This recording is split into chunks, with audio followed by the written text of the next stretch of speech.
You don't have a sleep problem, you have a lighting problem.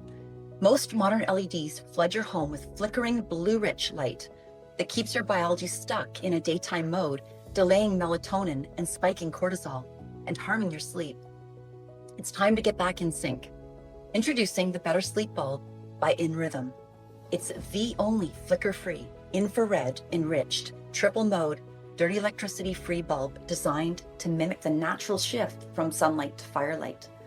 Toggle between 3 modes to effortlessly support your body's need for repair and deep restorative sleep. Stop fighting your biology and start supporting it. Use our code QuantumHealthy for a discount. Click the link in the show notes to transform your home and your sleep tonight. Welcome to the Quantum Healthy Podcast. I'm Andia, a licensed addiction counselor, and along with my co-host, Laura Kissmann, a quantum nutritionist, we will be inviting expert scientists, clinicians, survivors, and thrivers to distill their pearls of wisdom attained from applying quantum biology to their fields of research and everyday lives. Our goal is to bring you easy to understand principles and practices about the study of light, water, and magnetism so you can take your health into your own hands.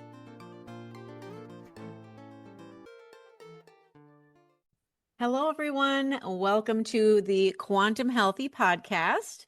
I am Andia and co-host Laura, and we have on the podcast today Daniel White, who is a repeat guest from episode 17, and joined by Jay Kapoor. And today we are going to be talking to them about the company they founded, InRhythm, and they created the Better Sleep light bulb. And they're really going to just be sharing their work in circadian biology. And Daniel, as a reminder, is a registered nutritionist, a functional medicine certified health coach, and an applied quantum biology practitioner with deep expertise in sleep science and human behavior change.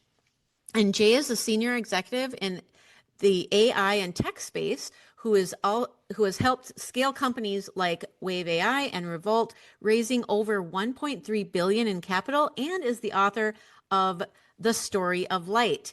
And together they have InRhythm. And InRhythm's mission is to reconnect human biology with the natural rhythms of the earth through products, infrastructure, and education that have already improved sleep and well-being for thousands. And their latest innovation, being the Better Sleep Bulb, which we'll talk a lot about today, is a flicker-free, healthy LED designed to mimic natural light patterns and support circadian health. So welcome, Jay and Daniel.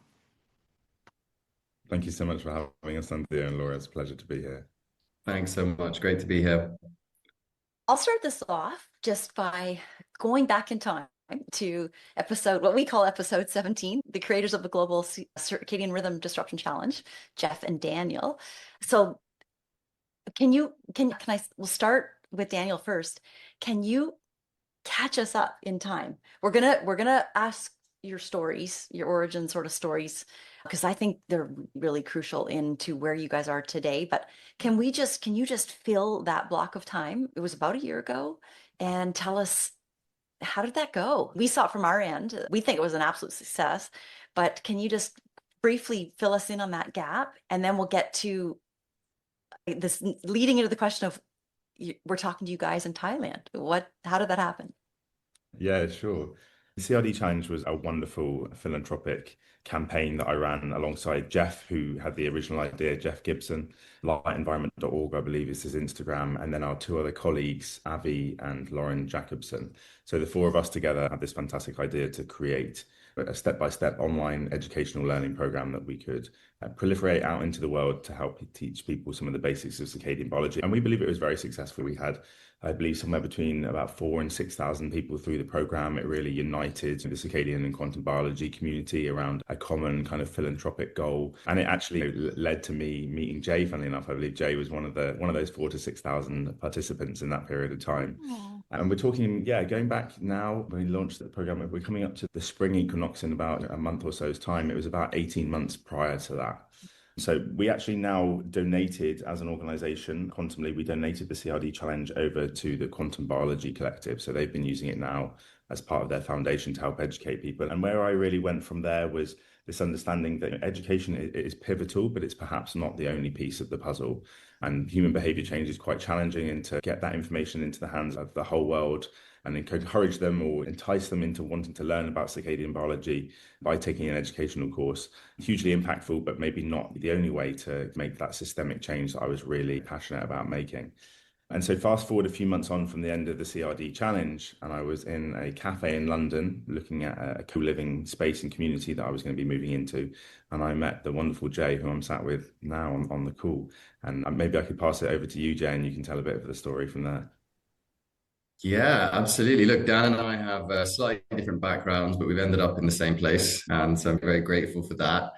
My story, it starts a long time ago. It starts with developing an early sense of self-worth tied to material success, academic success, career success, high-flying jobs in investment banking, and eventually in AI. And I was really trapped in this paradigm that I think many people are trapped in, which is you're living on adrenaline, you're constantly going, you're never stopping, and each day that passes pushing your body further and further past its limit without really realizing what's happening, because this has been so normalized in society. But about 4 years ago, I developed very sudden and very aggressive autoimmune psoriasis, which is a very common skin condition, affects hundreds of millions of people globally. It's an autoimmune condition where your immune system attacks skin cells. And I had it really bad. We can send photos in the show notes if that's helpful. But my entire body went from having no skin issues at all to being absolutely covered in psoriasis, every part of my body.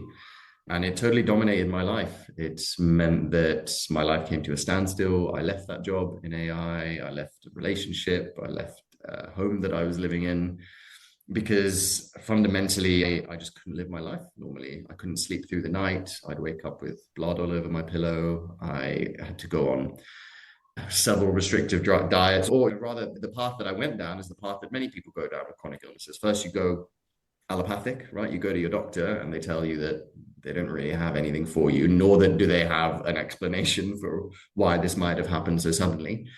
Then I went down the holistic route, Ayurveda, traditional Chinese medicine, dietary restrictions, gave up gluten, dairy, and eggs for over a year. You name it, and I tried it, and nothing really seemed to last. And so then it was in my sort of peak of desperation, where I'm at the same co-living community on their opening day, and a lad comes over and talks to me, and it's Dan. And he first tells me he works in quantum biology, which sounds like a made-up term to me at the time, because as a science nerd, the terms quantum and biology seem slightly paradoxical next to each other. Turns out it's not a made-up thing, it's a real thing. Dan sends me, and of course I see Dan doing a bunch of weird things, like going outside and taking his glasses off and looking at the sky. And I'm super confused by all this, but curiosity gets the better of me, and Dan sends me down the circadian rabbit hole, and I have this aha moment that it just makes all the sense in the world. And so I started living circadianly. I took myself to a slightly warmer country than the UK in December. Started living circadianly using the principles mostly from the CRD challenge, actually. It was so beautifully laid out in that program. And within about 6 weeks, psoriasis was almost completely gone from my body. It took another 3 months for, I'd say 6 weeks for about 80% healing, 3 months for the whole healing, another 3 months for the psychological healing, which is the part they don't tell you about, but very happy to be in front of you here, psoriasis free, chronic illness free. And I got back in touch with Dan during this healing and said, we've got to bring this to the world. So that's how InRhythm was born. My goodness. Wow. Congratulations. Yeah, that's awesome. I should share just briefly the gratitude to the Circadian Rhythm Disruption Challenge. I had a client that came to me, very serious case, been told she had 15 months to live with a glioblastoma, and which is a brain tumor it's the most devastating one, and had a lot of treatment. And it was just that exact timing of when the challenge, it was like starting the next week. And I sat her down and said, I think this is the top priority. I think this, if you haven't done any of that, we need to put this in your protocol. of all the other things she was doing. And it just lit her up. Sadly, she'd had so much radiation and treatment. And it's like I say, it's a really tough nut to crack, glioblastomas, but her family were so grateful to me because she spent those last months of her life with hope and seeing sunrise every morning, getting quantum, sampling the sun all day long, seeing sunsets every day. And yeah, in the end, they were just so grateful. So I'm so thrilled to have the opportunity to actually share that about that you wouldn't have known, Daniel, and the impacts that there's probably so many more of people like that you affected that you have no idea. I just had to share that. Thank you so much. I need to jump in there and just because my heart's just come online like tenfold from you sharing that story. I know Thank you I'm so trying much. not to cry. It's so true. I think from all of us working in this space, even the people like listening to this podcast, sharing episodes with family and friends, you don't necessarily always hear about the tangible impact you're having on people's lives. We've got big goals and dreams and aspirations, and we were exactly the same with the CRD challenge. I love the CRD challenge as a process. We then have gone on inside of InRhythm to really develop those educational plans and protocols to make them like far more robust, far more comprehensive. We ran another program with a few thousand people that we called Journey into the Light.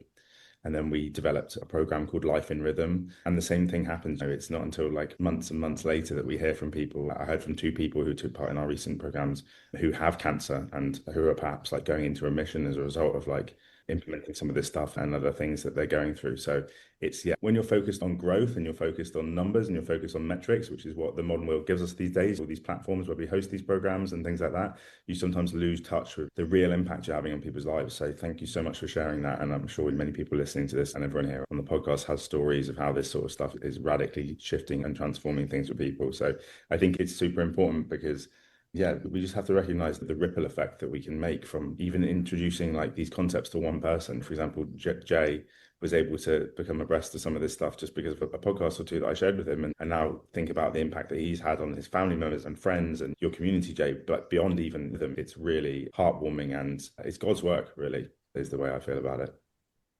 Before we go to InRhythm, can you just, Daniel, our listeners there'll be listeners that will have not heard episode 17. We definitely want to direct them there.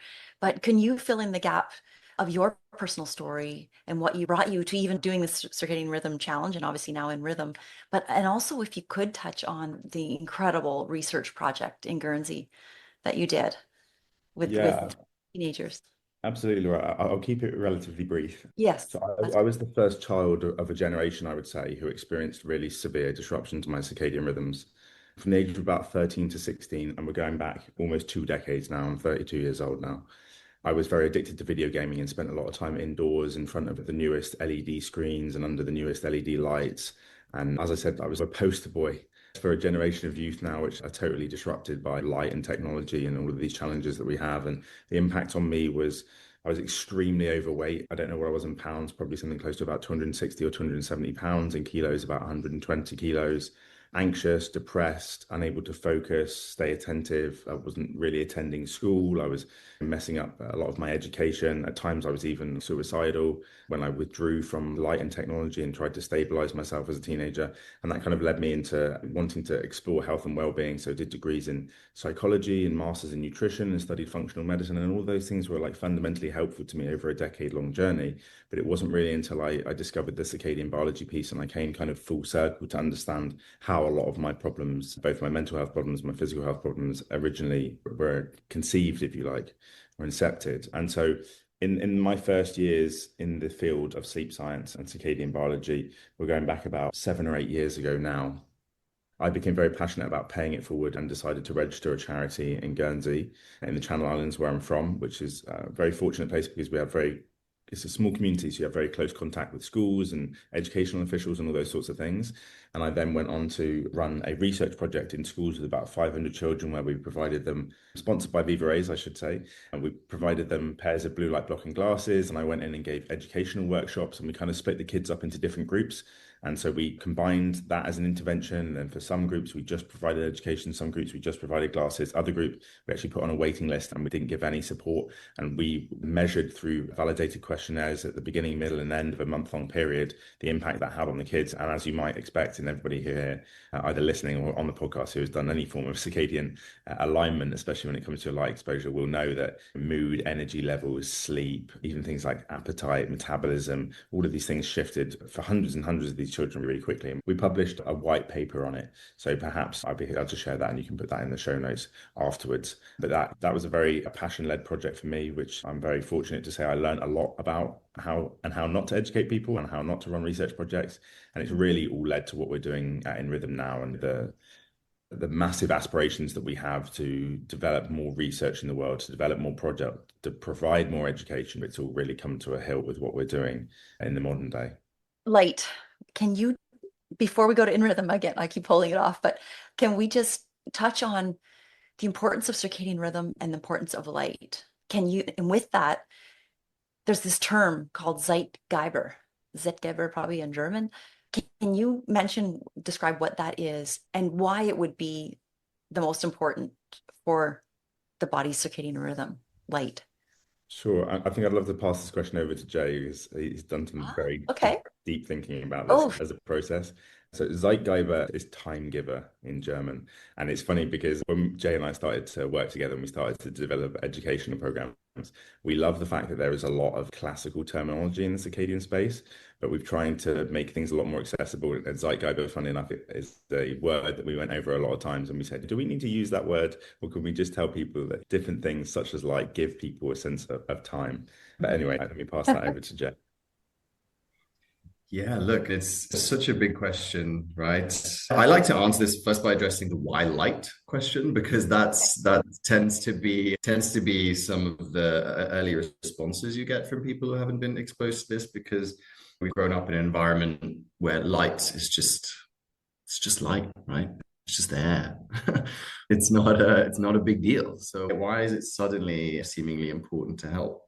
The truth is, it's not sudden, right? This is a story that goes back hundreds of millions of years. It's an evolutionary story. And evolution really developed on planet Earth around those pillars that were most consistent in the environment. And the cycle between light and dark is the most consistent of those pillars, right? Maybe it's varied minutely over the 3-4 billion years that the Earth has been around, but it's been very consistent each and every day. And what light does is it brings information about time to the planet, to living beings and animals and human beings on the planet. And over time, those animals that were able to best make use of timing information in order to act in a more predictive way, those are the animals that survived, right? Because animals and life is both predictive and adaptive, right? So it can be both forward-looking and retrospective. But prediction is a much more effective strategy. It's a much more efficient strategy, right? This is why in the human body, you will see many processes that begin before the core output, right? So your cortisol levels will begin to rise before it's time to wake up and be active.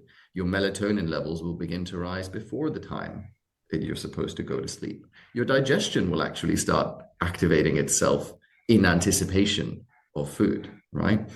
And so this predictive aspect is very important. And when it comes to large, complex mammals like human beings, the human body is actually what we would call a closed loop control system, right? That's tech nerdy speak for it's a self-sustaining process, right? In biology and medicine, you might call this homeostasis, right? It's a self-regulating system. And that self-regulating system is made up of so many millions of different processes, all of which run in cycles, okay?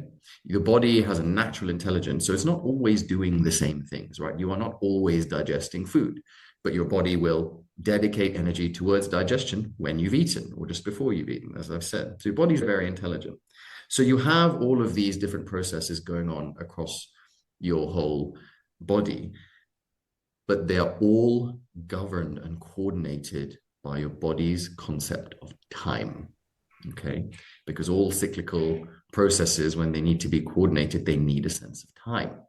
Now, your body will produce a sense of time endogenously from a number of different inputs. This is why circadian rhythms can be somewhat preserved in the absence of light. There's been famous studies done in the past of putting people underground and in caves and seeing whether the circadian rhythm aligns, and it does maintain, but it does drift over time, right? Because the internal circadian rhythm is a bit longer than the Earth day. But what's very important is actually to entrain that sense of time each day. And the way that sense of time is entrained is most notably through light. Because light, when it enters the eye, goes down the retina hypothalamic tract into your SCN, which is the master time coordinator of the body.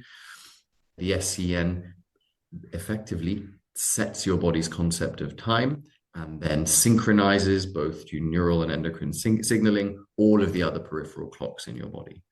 Those clocks, once synchronized, can actually go through their normal daily functions. They influence the turning on and off of certain genes at certain times and ensures that the fundamental architecture and infrastructure of your body works as it's supposed to do. And that word infrastructure is really important. It's something we'll probably talk about later on in the podcast, but we've really leaned into this concept of infrastructure and really tried to learn from circadian rhythms themselves, trying to learn from nature. Because if you think about the explanation I've just given you, the circadian rhythm really behaves like infrastructure. It doesn't behave like a downstream health intervention in the way that supplements or diet or even exercise can. Of course, all of those things are important. They all have their place. But fundamentally, your body's concept of time and the circadian timing system is upstream of all of that, right? And so getting your rhythm in line really is the tide that can lift all boats when it comes to human health and human health interventions. Oh, articulated. Yeah. Fantastic. Yeah. Okay, I think we've been putting off the InRhythm and concept because we don't really know. Like InRhythm, it's a wonderful term. We want to live in rhythm, but is this, what is it? Is it a movement? Is it a remembering? Is it a revolution? Is it a course? Can you guys frame that for us? What is it exactly? I think I'd love to let Jay frame it, and then maybe I can talk a little bit more about some of the individual components of what we've actively been doing. I love those words that you've offered, Laura. Some really beautiful words. And look, Dan and I have used certainly the words movement very commonly when we speak about InRhythm. And really at its core, it is a movement, right? The circadian movement is something that is emerging in our society. It is growing quickly. It's not yet in mainstream narrative, mainstream thinking, mainstream parlance. You're very unlikely to find an allopathic doctor who's going to tell you anything about light or any sense of the body as a quantum object. So thank you for saying that, because there's so many people that will tell me something that they'll say, oh, I'm going to ask my doctor about this. And I'm like, I always have to tell them, if your just a caveat, if your doctor hasn't studied light, they may not know, what you're bringing to them to ask. So thank you for saying that. And look, I sympathize for doctors, right? They're trained within a system that views the body only as a biochemical object, right? And biochemistry is important to how the body works. We're not saying it's not important, but it's not the whole story, right? With biochemistry, we stopped halfway down the scientific pyramid, right? We've got biology at the top, chemistry in the middle, and physics at the bottom, which forms the foundation of the material reality we inhabit. But for some reason in medicine, we just stopped halfway down that triangle. And so that's the beauty of quantum biology, right? Because it really looks at almost a sort of holistic scientific perspective of the body, really speaking the language of electrons, protons, and photons and how they behave in the body. And we are seeing this changing, right? Because for the last 100 years, pretty much the only interventions available on the market that could get approved by the FDA were biochemical interventions. But actually, somewhat subtly, we're now seeing electromagnetic interventions being approved by the FDA. It seems these days, every other person has an infrared and red light mask or some kind of skin device, or people are using infrared saunas, and people are even going on dates in saunas and having coffee in saunas and all these kinds of things. These are great cultural changes to say, but there's actually a very interesting underlying trend happening here, is that actually medicine is growing. It's not just biochemistry anymore. We're actually looking at electromagnetism, and that's an amazing thing to see. So it is a global movement. It's going to take whole heaps of people all around the world, grassroots movements, as well as operating companies to really bring this knowledge out there. And in Rhythm, our mission is to reconnect human biology with the natural rhythms of the earth. And most importantly, to do this effortlessly. Okay. And that word effortless is really important to us because, as Dan alluded to, education is great, right? Education, of course, it has a role. Without education and awareness, you can't start, right? But education and information by itself is not sufficient. You take the example of eating healthy food, right? Almost everybody in the world knows that you need to eat healthy food. Very few people do it because the problem is not one of information. The problem is one of behavior change, right? Human beings find it very hard to make this kind of behavior change in the society that we live in. So we realize that actually, rather than educating, or not rather than, as well as educating people, we actually need to meet them where they are rather than where we want them to be. And where people are is they're living inside 90% of the time. They're living under artificial, unhealthy light 90% of the time. And we can go out there and we can spread the gospel of circadian health and get outside and get in the sunlight. And maybe that moves the dial a little bit. But the truth is that people have jobs, people have kids, people have mortgages to pay, they have responsibilities and not very much time. And so this sort of revelation of meeting people where they are was very significant for us. And that's why we started to look at indoor environments and lent more and more into this concept of infrastructure, because infrastructure truly is effortless. It works very quietly, very continuously in the background, and people don't really notice it. And that's what we believe has to happen in light. So what we're doing as a business is building that new layer of civilization. Okay. This is biologically coherent environments. And we believe that this is going to be a critical path to the ultimate improvement of the global health system and the flowering of human consciousness. Oh my goodness. This is even more than what I thought it was. I love that getting- info. I completely get why you wanted to talk about that word. It is effortless. Just like turning on a light switch is effortless. Right? Exactly. And if you look at human history, what tends to happen is when humanity faces some kind of shared environmental stressor, that's when it comes together to build infrastructure. So a shared environmental stressor that creates some kind of bottleneck. So a good example that I often give is clean water, right? Drinking water. We used to suffer from diseases like cholera, dysentery, polio, and yes, in some parts of the world, of course, we still do suffer from those diseases. But in the developed world, those diseases have been largely eradicated. Now, we didn't eradicate those diseases really with medication, right? Of course, medication helped, but really how we got rid of cholera, for example, is we built sanitation, right? We built water sanitation. And importantly, we built it as infrastructure, and the decision was taken away from the consumer, right? Because you don't have a choice whether you drink water that has been filtered for pathogens, right? And that's because there is a biological right and wrong when it comes to the presence of pathogens in your water. Pathogens in your water will make you sick, right? And so the difference there is that clean water sanitation happens upstream of consumer choice. You as a consumer, you have choice whether you drink it out of a Fiji bottle or out of the tap, right? That choice is yours. But you don't have the choice whether it's clean in the first instance, right? And that's because we identified pathogens in water as a biological stressor. The same thing needs to happen in light, because light is not just for illumination, right? The wrong kind of light is a biological stressor, and we can develop a sense of right and wrong when it comes to the light in our environment. And so we need to find this balance where we're no longer thinking about light and light bulbs like consumer products, right? Where we're going down the realm of more features, more apps, more customization, more things. Actually, more in the direction of this quiet, continuous, and largely out of human sight and discretion infrastructure that just creates the most optimal, coherent environments for human health and biology. Our words of the year, both of us this year, is coherence. Yeah, It seems to be the word of the year. The more and more people I talk to about it, it really. seems to be having its moment, doesn't it? Yeah. It was mine last year, but about 6 months into the year, all hell broke loose in my life, and I seem to not adhere to it or aspire to it as much, and so I needed to do a repeat in 2026. Yeah, and look, coherence is probably the foundational principle that our business is built on, because even looking past the health standpoint, right? It's easy to lose hope when you look at the world today, right? You can pick any number of really severe global issues that seem to be getting worse week by week, right?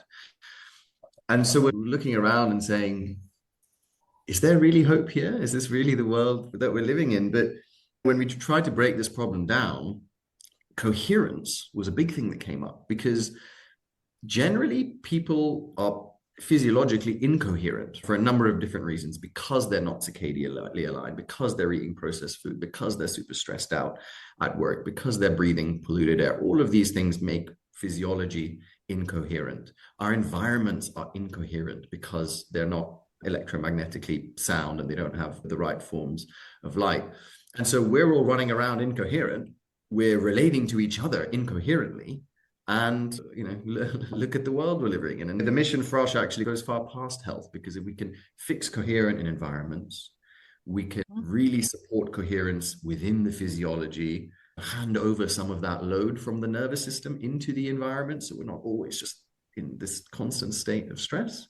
And maybe if we can become coherent within ourselves, we can become coherent in how we relate to each other. And just maybe there's hope for humanity after all. Jay, you can use this if you want, but ever since I took the applied quantum biology course, which is almost 4 years ago, I changed my little, what do you say, wish at the end of every email to wishing you quantum coherence. I think that people had no idea what it was, but I think they're starting to slowly understand Beautiful, as long as they don't need to be at absolute zero to do that. You Yes. are in Ottawa, so you're not so far away from that at this time of year. That's it. Oh gosh. Oh my gosh. Just loving hearing all this. I think I would love to share a couple of thoughts, just riffing off the back Please. of what Jay was talking about, because ultimately, when I first got into the circadian biology sphere, I felt like blue light blocking glasses were effortless, right? Lots of great companies out there providing nighttime blue light blocking glasses, and they certainly brought me closer to coherence, in the sense that, like, the disruption that was caused by artificial light at night was somewhat decreased, right? But the reality was, like, they weren't bringing me, they were reducing the harmful effects. It was more like damage limitations. Where we're going now with indoor lighting technology, and I'm sure we'll talk more about that in a minute, is about actually like creating what we call a salutogenic environment. So it's actually like adding benefits back into the environment. So not only are you reducing the harms of the wrong types and the wrong intensities of light at the wrong time of day, you're actually putting back in what nature intended for us in the form of infrared light, for example, and things like that. So it's a step beyond the low-hanging fruit that is the benefit of blue light blocking glasses, as I used to call it. I used to harp, and all the research we did in schools, for example, was with blue light blocking glasses, right? Because we couldn't change internal environments. But the questions that we've asked in InRhythm, and certainly being around Jay, who's very visionary in how he thinks about things, is how can we transform entire environments, and what impact could that have on schools, businesses, institutions, homes, families, even where you shop, your supermarket, and wildlife, our lighting in society as a whole over the whole of the world. It's a mammoth task, if you like, but I believe in the next couple of decades we can certainly get there, and especially as you begin to bring more data behind these interventions. And I don't think that anybody, I'm sure there are people who are, but I don't think anybody's really communicated the aspiration to bring together the latest technology with data, with society-based applications in the same way that we've been thinking about it recently. So it's a very exciting and inspiring time, and something that we know so many other hundreds and thousands of people in the world will aspire to soon. And it's going to take a real global movement of coherent people to create this level of coherence, in the world. We're just really excited and really look forward to, as we move forward. The last year or so that Jay and I have worked together, it's been miracle after miracle, is how I would explain it, in terms of the people that come into our path. Jay initially coming into mine, and then the people that we've connected with, and the opportunities that we've had and just the path which is revealing itself slowly. So it feels very natural to follow the whispers of the universe, in the sense that it's clearly the direction that it wants humanity to go in. And the more people that we can make aware of it, the better, really. We've Really actually, beautiful. That's really beautiful because for 5 years, taught behavior change, and it's not easy thing to do. And when you ask someone, hey, you need to put these glasses on every night, you're asking them to change a behavior, and you don't really, they know that it's good for them, but at the same time, if they don't have 100%, I mean, it's much easier just to have your environment be the light it should be, closest to nature, so you don't have to wear the glasses, right? Technically, if you have your bulbs, you don't need to have the glasses on. So I love like turning this inside out. It's really beautiful, you guys. And there's just so much to say about it, but it took a bit of boldness actually and a bit of courage to actually stand with this viewpoint, because it's very, in some ways, not aligned with how the trajectory of business and industry seems to be going, right? We're more and more in the realm of, for example, AI and consumer products. And a lot of this is about choice and personalization and more and specific. And it's a very, for the spiritual folk listening, it's a very yang, it's a very outward energy type trajectory that society and industry seems to be going in. But thinking about infrastructure and actually taking the bold stance of actually removing some choice, right? That's a scary thing to do when you're trying to build a business where everybody thinks that your product is a consumer product, right? Removing choice is suicide in some cases. And so it's taken some courage to have this stance, and our products will always have some degree of a customer choice baked into them. The Better Sleep Bulb has different modes that you can manually toggle, but it's taken some courage to take this stand. I'm not sure I understand that when you say, what is the risk with that? Is it just because it's one bulb, or? No, so consumer products are generally based on the premise that you give consumers choice, right? Around the things that they consume, and particularly if they consume certain platforms, or one of the promises of AI is that AI can keep customizing, right? It can keep customizing to you in a number of different domains. If you think about ChatGPT or Anthropic, it's continuously learning about you, right? And it's continuously giving you a more and more personalized service. So that personalization, that I want to instruct this thing to do exactly what I want, when I want, and that sort of full autonomy is very much the direction that consumer products, AI, and technology goes in. And all of those, not all of them, but you can see the type of economic and financial value that is accruing to those businesses when they're going so deep on this concept of customization and personalization. Infrastructure, on the other hand, is not a personalizable service, right? Clean water sanitation is not a personalizable service. Okay, I'm with you now. Yeah. And so it's infrastructure is not sexy, right? It's not front page news. It's not got all the buzz and the hype around it, but it's critically important for the health and well-being of society. And it works very quietly, very silently in the background. So the courage that I was speaking of is basically that mindset shift. And it's particularly important because we're looking at a product, lighting and light bulbs, that actually historically has lived in the consumer product camp, right? So people, when they're paying for better lighting, they're expecting smart home integrations, and I want to control it from my app, and I want it to come on when I come home, and I want it to do all of these amazing things. And yes, perhaps there is room for that and some value in that, but that's not fundamentally how infrastructure works. Because guess what? We're all human beings, right? And there is a sense of right and wrong when it comes to your light environment. I guess as for us in the applied quantum biology space, this is sexy. This is exciting, right? I think it's sexy. We think it's sexy. Perhaps not everybody thinks about infrastructure that way. But it's another thing I love about light, because what's not sexy about red lights? Let's be honest, right? Yes. People are talking about sunning their balls and their girls. But we won't go there. We've actually interviewed, I was thinking about it, we've interviewed an optical engineer, Scott Zimmerman. We've interviewed Dr. Martin Moreed, what a privilege, who you were talking about the SCN earlier. He led the team at Harvard that discovered the supercosmic nucleus. And We've interviewed at least 2 CEOs of blue blocking companies, and all of them aspire to find the best lighting, the best to mimic nature. They all have talked about it. So it sounds like you two have found maybe the solution. So can you tell us about this better sleep bulb and why people like Andy and I, who've just heard about it, why we're beyond excited to have this infrastructure that's not sexy to most of the world, but is to us. Yeah, look, I'd love to hand over to Dan. He does such a great job of articulating the strengths of the product. But what I will say, and what I think it's always important to say, is nothing that we do at InRhythm when it comes to indoor environments is a replacement for going outside and connecting to nature.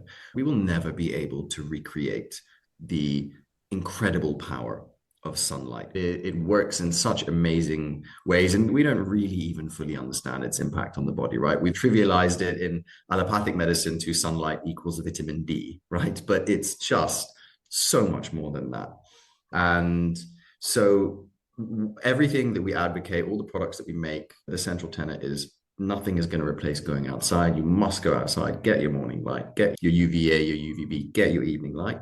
But for the times when you can't, because you live in a house and you work in an office, or you go to school, that's where we'll meet you with the most supportive, healthy lighting that we could possibly develop.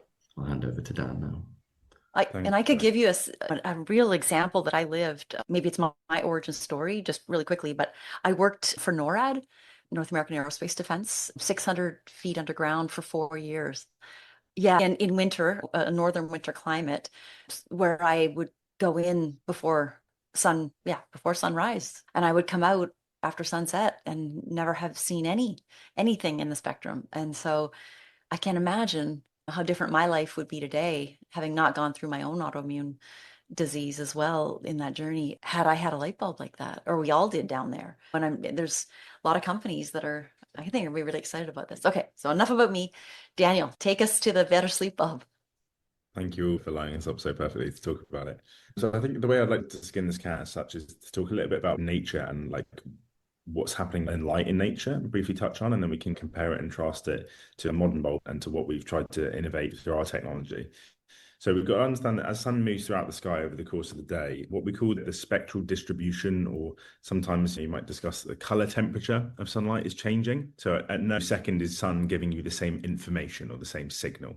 So in the very early morning, we've got a lower amount of blue light, for example. The intensity or the brightness, or what in science we measure as lux, is a lot lower. And then as the sun moves throughout the sky, things get brighter, things get lighter, things get cooler. If we talk about the color temperature, things become a lot more intense. And then from the midpoint period, we won't discuss UV in this because at the moment we're not looking at putting UV into indoor lighting. But we have, from midday, you have a full spectrum of visible wavelengths of light, and the sun is always providing a lot of infrared light, which is this invisible wavelength, right? And then from midday, like clockwork, all the way to sunset, it goes the other way, right? The blue wavelengths drop off as the sun moves throughout the sky towards the sun setting. The illuminance or the lightness drops down as well. But the infrared light is always there in abundance, right? A couple of other things about sunlight as well. So sunlight doesn't flicker like modern LED lights do. Flicker, just to give people a kind of the 411 on that. Basically, if you've ever filmed a laptop screen, or maybe you've been out watching the Christmas lights, if you live in the Northern Hemisphere at a certain time of year, and you've taken a film, and then all of a sudden you look at the film on your mobile phone and it looks like the screen is tearing and there's all this flickering going on, you know, that wasn't what I was looking at with my brain a moment ago. That's because the flicker that exists as a driver design choice within most LEDs in the modern world, especially these kind of conventional, what we call cool white LED lights, isn't actually like visually perceptible, but your brain is taking on that information. So it's being stimulated, it's being stressed out by this constantly flickering light source. But because it's flickering so fast, visually, we don't necessarily see it until we slow it down on a camera, for example. But sunlight doesn't flicker. Firelight flickers. If you've ever been on a camping trip and you've looked at a fire, you know, it flickers, but it flickers at a perceptible rate. You can see it looks beautiful, the warmth of the fire, usually easing us off into sleep. Natural light, it also renders what we call color very well. So in the outdoor world, color looks beautiful, right? Color adds to our life. Color brings so much. But when we start to put people under conventional LEDs and fluorescent lights, as we have done for the last 30 or 40 years, it really drains the color out of us. Our skin looks paler. And we're not able to differentiate bright, beautiful colors as much and things like that. And whereas sunlight and firelight are always giving us optimal, what I call real, natural colors. And then a final thing I think I would say is that when we're out in nature, we're always absorbing what we call natural electromagnetic fields. Okay, so sunlight is an electromagnetic barcode of information, as is having your feet on the earth, being grounded, soaking up electrons, receiving electromagnetic information from the environment.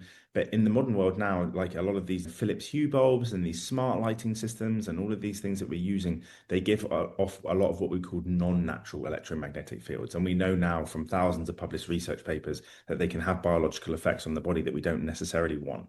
So to round this conversation off, like nature and natural light heals. It provides the correct spectrum and color, the correct intensity at the right time of day. It's not flickering, it's not giving off unnatural electric fields and such like that. And it's allowing us to see things very clearly. The flip side of the equation, the standard cool white LED energy efficient lighting that was built for visibility, as in brightness, to be able to see stuff and to produce light very cheaply and energy efficiently, it doesn't have infrared in it. It tends to flicker. It might operate with higher levels of EMF. And most importantly, for our consideration when it comes to circadian biology, the light is static, right? So it's usually very bright and it's stuck in one mode or one distribution of light, which has a lot of blue light in it and doesn't have a full spectrum like sunlight does or like firelight does.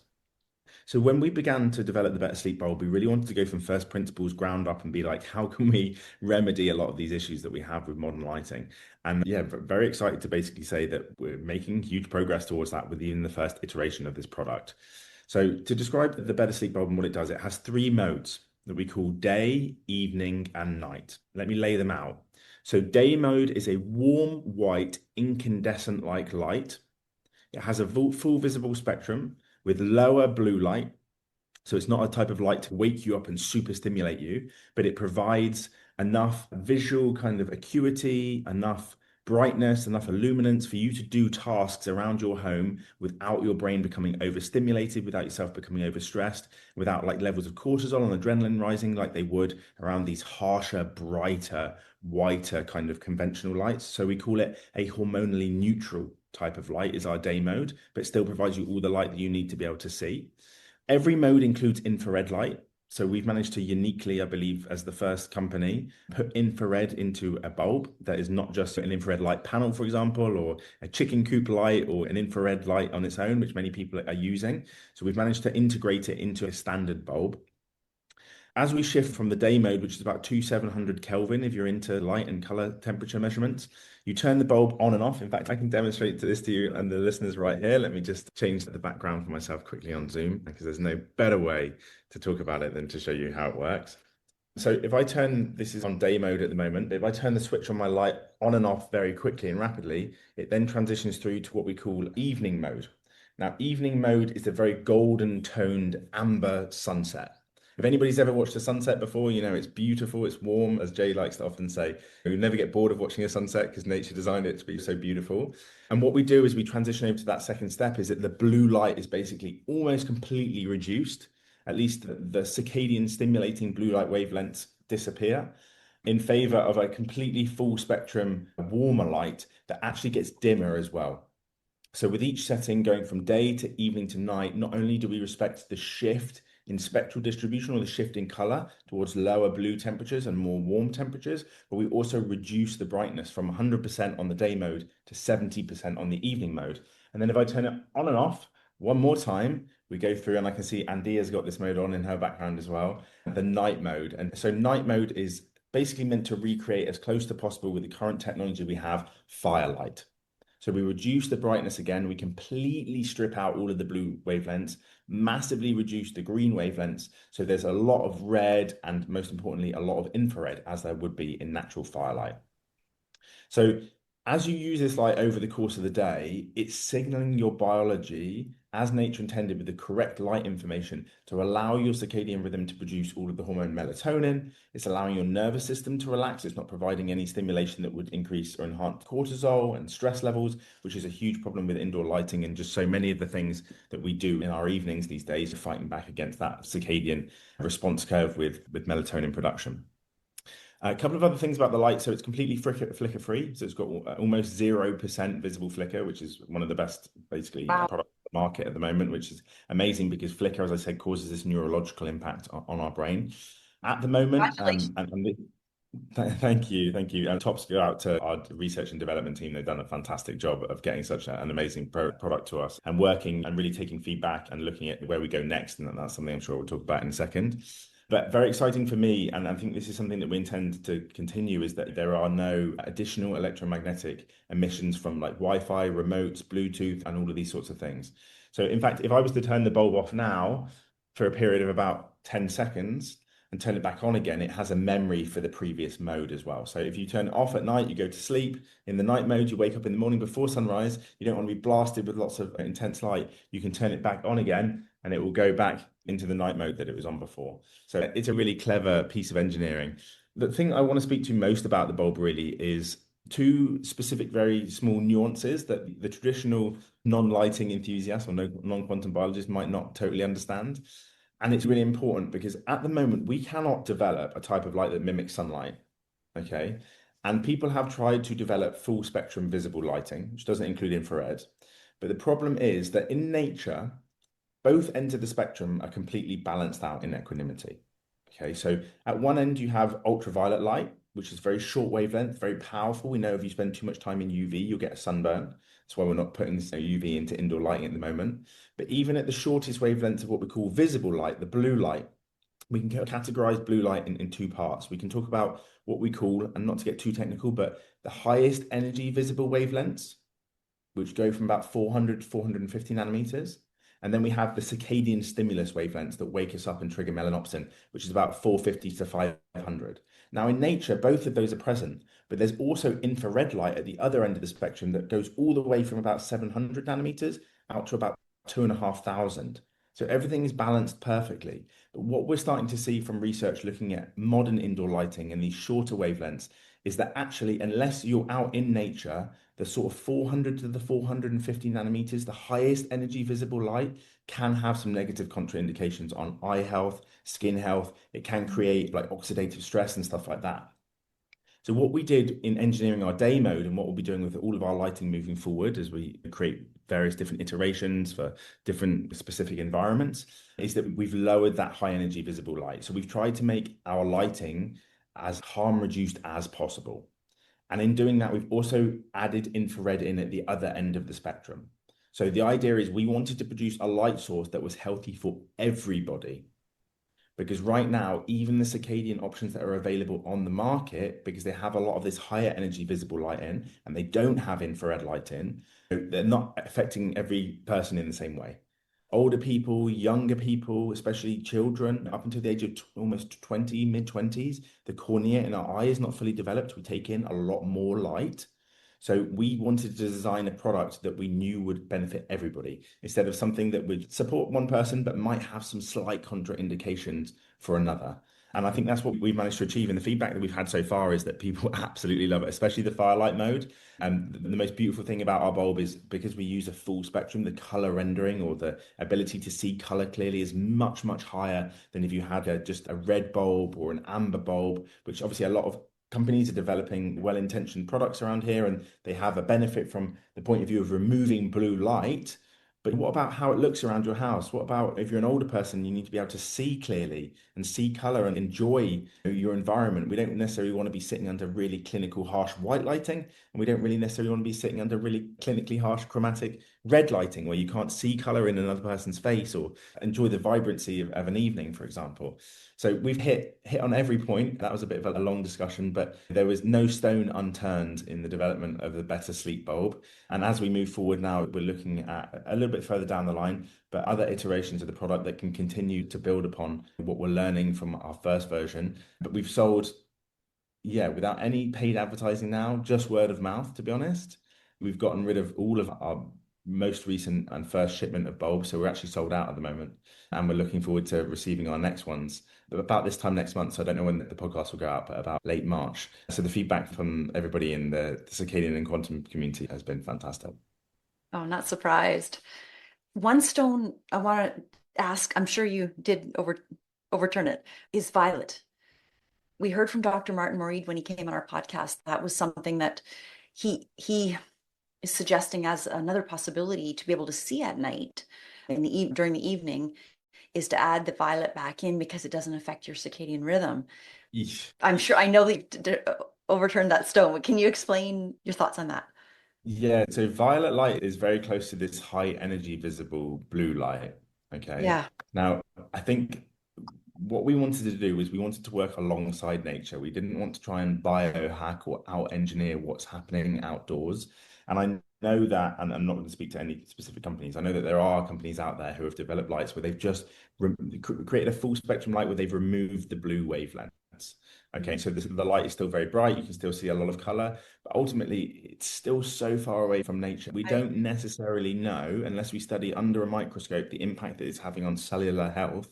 We don't necessarily know what it's like to keep those really short wavelengths of violet in. Just because they don't stimulate the circadian clock doesn't mean that they're not causing stress for cells, doesn't mean they're not causing inflammation, being a big buzzword, right? So when we developed our light, we kind of said what actually would happen if we most closely as possible mimic the solar spectrum.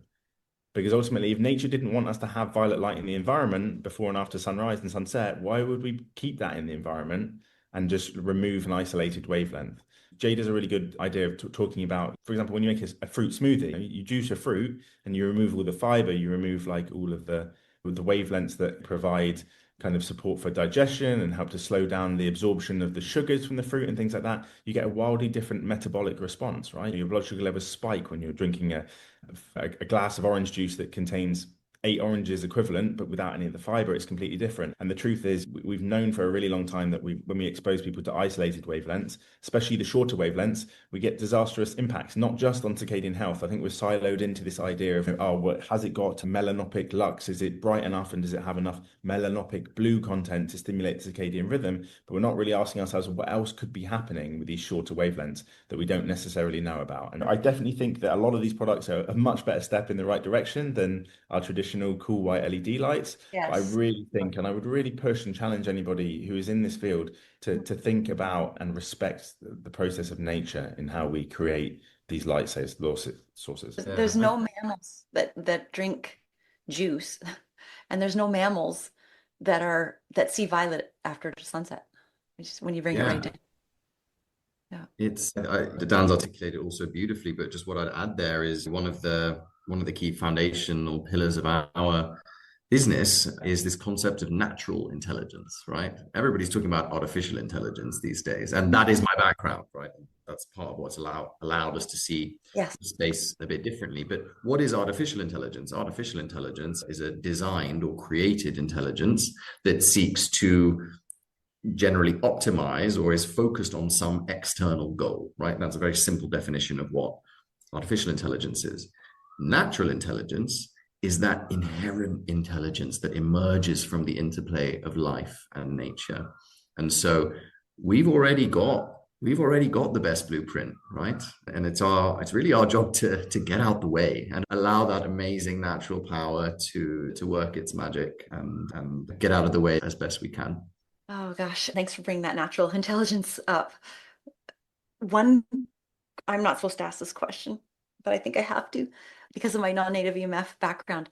Have you guys tested it for dirty electricity at all? Sorry, I was muted then. We're having testing completed on the bulb at the moment.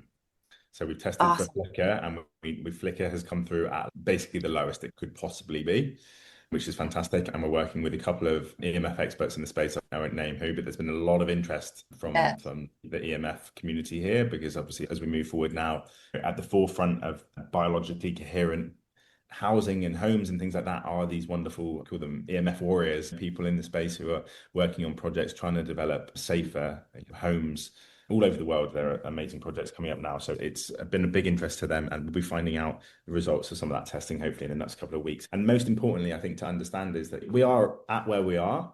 So we are where we're at. And I think we've got an incredible product.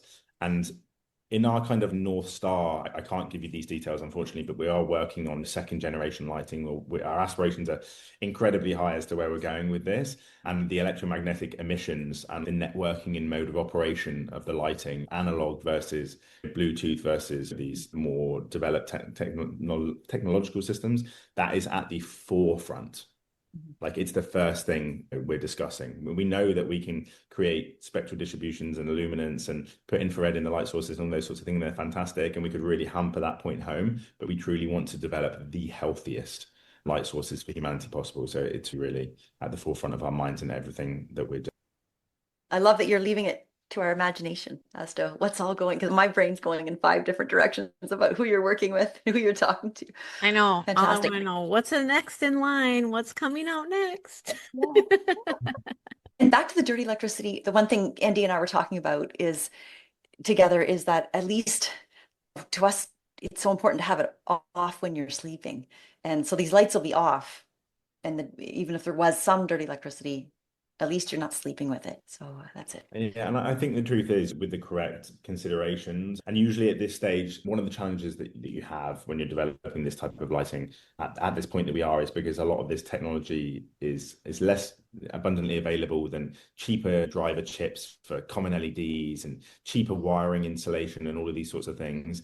It's costing us a lot more as a business to develop the safest and healthiest types of lighting, which is something that we're not truly putting a lot of those costs onto the consumer at this stage. If people understood the implications for us financially of developing these best types of light, they would be absolutely jumping at basically the prices that it's available for now. So, and as we move forward, I think it's only going to become more accessible. So that's something that's very exciting. But my hat's off to anybody in this space who is working with these latest and newest technologies, because it's a challenging time, but we really want to move forward to a world where this technology is available to everybody in the coming decades. We're coming, I think, near the end here, and we should probably ask you, what are the benefits that you see? If people have these lights and they're using them throughout the day, what would be like? Can you give us like 4 or 5 of the top benefits people might see in their health? Yeah, look, really simple. Sleep is the biggest one, right? It's the straightest vertical into discussing circadian biology and light exposure, basically, for anybody at this point. When you're using the correct types of lighting in the evening, you're just going to feel much more relaxed, much calmer. You're going to fall asleep easier. You're going to stay asleep longer. You're going to sleep deeper. You're going to wake up feeling more rested. And then what impact is that going to have on your wider life? You're going to have more resiliency. You're going to experience less stress in the daytime. You're going to have more energy. You're going to perform better. You're going to be more productive. You're going to be able to think more clearly, more creatively. As Jay would put it, you're going to be more coherent, right? Your relationships are going to be impacted. Your ability to learn, study, work, contribute to the world. This is why I think this whole thing lights us up so well, because it's not just necessarily about individual well-being, it's about collective well-being. And I've seen it firsthand, and I'm sure Jay's experienced it for himself as well. When you get your circadian rhythm right, all of a sudden you're there like, wow, I've got the energy to contribute towards humanity. I'm able to give back, I'm able to pay it forward. And so our highest aspiration is that people begin to slowly experience better rest, better recovery, and then are able to put more energy and vitality into the things that they care about. And that could be so many. Absolutely. I firmly believe that true insight and growth can't be built on the foundation of a dysregulated nervous system. And the better sleep bulb will support you in sleep, support your nervous system so that you can go and be the best version of you that you possibly can. Oh, that was a quote. Andy, I hope you got that one. That was amazing. I have a lot of them in this one. So just to summarize it all, we have this question: what does quantum healthy mean to you? And I think we probably asked it to Daniel way back, but maybe we should this hopefully would summarize it all by asking you, what does a quantum healthy light bulb, can you just encapsulate this whole thing, this whole talk into what a quantum healthy maybe I'll light bulb jump in is? first. And you really just reminded me that when you asked me this question on the podcast last time, which we're going back 14, 15 months ago, I answered it in the way that Jay and I have been discussing it today. I said, being quantum healthy means having energy, vibrancy, being coherent, being able to connect with other people, being able to contribute towards the world in the way that we want to. And so what does a quantum healthy light bulb do? It enables that, right? it helps us to keep our nervous system regulated in the correct ways. It helps us to sleep and rest and recover deeply. It brings us together around a light source to communicate, to socialize, to have fun. And it allows us to do so in a coherent and balanced and abundant way is what I put it. But I'll pass the baton to you, Jay. What does it mean to you? For me, it really comes down to, again, coherence, which we've talked about so much in this podcast. But I think the point that comes up to me is that we are not creating coherence with this light bulb. We are creating the minimum set of environmental conditions that allows coherence to emerge naturally. Because coherence is a fundamental human state, except we have come to exist in a society where incoherence has become the default human state. And so this coherence word is really important, but a quantum healthy light bulb is a light bulb that supports your environment and creates basically the best supportive environment for your natural state of coherence to emerge naturally.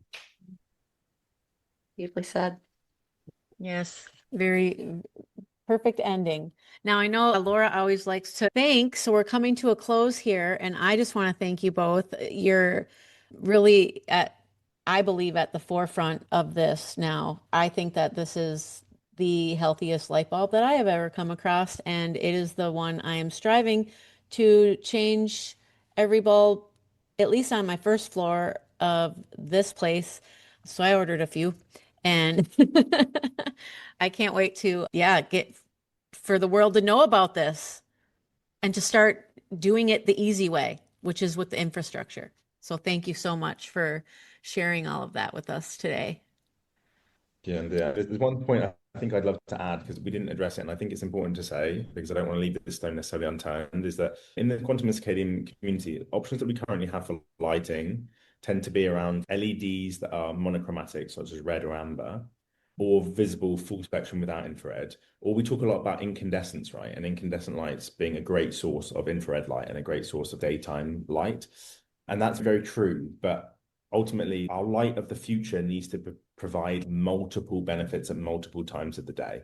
And if we really want this to proliferate into society and to be adopted at scale in institutions and all the places where our kids are growing up and all the places where the elderly people live and not just consumers within their homes, we need frameworks and we need types of technology that fit into existing infrastructure. And unfortunately, I don't believe that kitting entire buildings out with infrared lights and LED lights to make sure that we get this perfect balance of enough daytime light to wake people up, but enough infrared light to balance them out. It's just too complicated and too complex. So we really need systems of infrastructure that can solve multiple questions or challenges that we have. And I think that's the most exciting thing about the development of this newer LED chip on board technology that we're working with, is that we can create solutions which are, going back to the conversation at the beginning, are accessible and are easy and are not overly complicated and can be adopted by consumers and businesses and institutions alike very easily. So we're super excited and just so grateful for you both to have us on the podcast and allow us to talk about these new topics, because there is a huge educational piece that's needed around it as well. And we look forward to supporting you guys and seeing how it impacts you and your listeners. Thank you. And also, the one piece I don't know that we mentioned today really is that they're energy efficient, because there is that question of, should we be using just an incandescent, or you've talked about all the other terms, but if you had the choice, an incandescent versus the better sleep bulb, it's a tough choice because the incandescent has got a beautiful spectrum, but it isn't energy efficient. And a lot of people and businesses are not going to go for it. And even the governments don't want us for energy as well, right? It's a tough choice for consumers. It's effectively an impossible choice for large-scale businesses, right? Because you can't concentrate so many, let alone the regulatory, to an extent, illegality of incandescents in the EU and America. I think incandescent bulbs are great. They're great from a health perspective. But if we're really talking about building a new layer of civilization that can scale across the globe, they've got to be LEDs. They've got to be energy efficient. And let's put all the good stuff back into LEDs and get the best of both worlds. Yeah, and again, not to continue our podcast for another 20 minutes, but it's got to be able to shift over the course of the day as well. The problem with the incandescent light spectrum is it's a beautiful spectrum, but it's not producing you more and less blue light at certain times of the day. That spectrum, although it's full Right. spectrum and it, very what we call black spot curve, similar to firelight, for example, and it's great and you can see things. It's not giving you enough stimulus of certain types of light at certain times of the day. And maybe that's a teaser to the direction we're going in next with further iterations of products, is to make sure that we're truly respective of the sort of daily journey of sunlight throughout the sky. Yeah. Oh, I'm so excited to get this bulb because the other circadian lights that are out there right now, I have tried a number, and that when I use the red ones, I can't read, and I'm at that age where I'm reaching for reading glasses now. And now I have reading glasses have blue blockers on them as well. So I'm excited to see if I can read a little bit better at night and not have to wear blue blocking readers just to be able to read. Really importantly, before I thank you, our listeners need to know, how do they find you guys? How do they reach you? Do you have socials, a website? Can you just give us that briefly? And we'll put things in the show notes, so not to worry if you forget anything. We'll have it all there. Awesome. Thank you so much. Yeah, so we have a website which is InRhythm.earth, and that's also our social media handles. We'll drop some other links to you. Jay writes so beautifully and poetically on the story of light, and maybe Jay, I'll give you a second to talk about that. But come and connect with us. I have my own individual Instagram account, which is Daniel Lloyd White, and again, we'll put the details in the show notes. We're both on LinkedIn and quite active there as well. And as time moves forward, we're only going to be writing more, sharing more conceptually around how light impacts humanity, and then obviously as well as that, the technical details of products moving forward. So number one stop shop is the InRhythm.earth website to begin your journey. And yes, if you're interested in the Story of Light, you can follow me at the Story of Light _official on Instagram. I have a Substack called The Story of Light as well. And really, the Story of Light builds on a lot of the principles that we've talked about on this podcast, as well as the scientific principles that we base InRhythm on. But really, it really broadens that light story to include both the spiritual and philosophical dimensions of light, because in my opinion, it is through this lens of light that we're able to, where it can be revealed that we are inherently connected to nature and the cosmos, and that we are not separate from it, and ultimately not separate from each other. And for me, light is just the most beautiful tool to reveal that foundational fact. Beautifully said. Oh, both of you've spent a lot of time with us today, and we so appreciate it on behalf of our listeners. Thank you for just contributing to our environments. And this is going to make the world a healthier place, and it's going to grow the consciousness, let's hope and pray, which is so aligned with Andy and our mission for this podcast. So you said so many things that just are so aligned with us. Have to say thank you to both your journeys. Jay, you and I share the autoimmune pathway, and Daniel, you share an addiction path journey with NDS, so close to home for both of us. So thank you for the trouble that you've been through to get here from the bottom of our hearts. And okay, so I just reshared a post because I actually went onto your Instagram, Daniel, today, and I didn't get through them all. I just got through a few and was incredibly inspired. Jay, I will get to your Instagram. I'm really excited about the story of light and learning more. But I have to say that there was this incredible quote that you did. There's a few things that I have to say, Daniel, but one was the Glenn Jeffrey quote. I'm so glad that you wrote about that. That Glenn Jeffrey did this incredible interview with Andrew Huberman, and they talked about infrared light, and amongst other things, the problems with lighting. And there was the quote that I consider epic, and you guys I think do too. But he said, "This is a public health issue on a scale comparable to asbestos." And thank you guys for creating, and people on your team as well, because we know there's engineers behind you, but for creating 3 bulbs, or a 3 bulb in one, gently shifting through the infrared enriched flicker-free modes that really mirror nature's daily light rhythm, that provide those signals, those essential signals that we need for our biology. And a couple things I just got. I got to I save would, these. I would love to just piggyback on that for 1 second, Laura, and say Please, yeah, I'd be do. willing and brave to say that it's a problem, public health on a scale larger than asbestos, because not every single person in the world is exposed to asbestos, but almost every single person in the world right now is exposed to these types of lighting, which are causing so many challenges for our health. So it really Yes. is Yep. the most addressable, and I think has the most potential, and obviously is why we're involved in this field, to impact human health on a downside and an upside. So Oh, super thank exciting. you for adding that. It's so true. My father passed away very recently, and we are in that position where we're selling the home, and we found out that there was a risk of asbestos in the house because it was built around 1976. But we just found out today, now that you said this, that there's no asbestos, thank God, in the ceiling. But we are past that era, right? We found out, you're right. So today it isn't really the current. I agree with that. Okay, Daniel, I think you wrote this, but who knows? I think it's from the website, so it might have been either of you. The secret to deeper sleep isn't in your mattress or the latest supplements. It's in your nighttime lighting. Thank you for that one. That was just loved it. And this, I heard you today, Daniel, say this on another podcast. What what's better than the white pill your doctor gives you? The white pill you didn't have to take.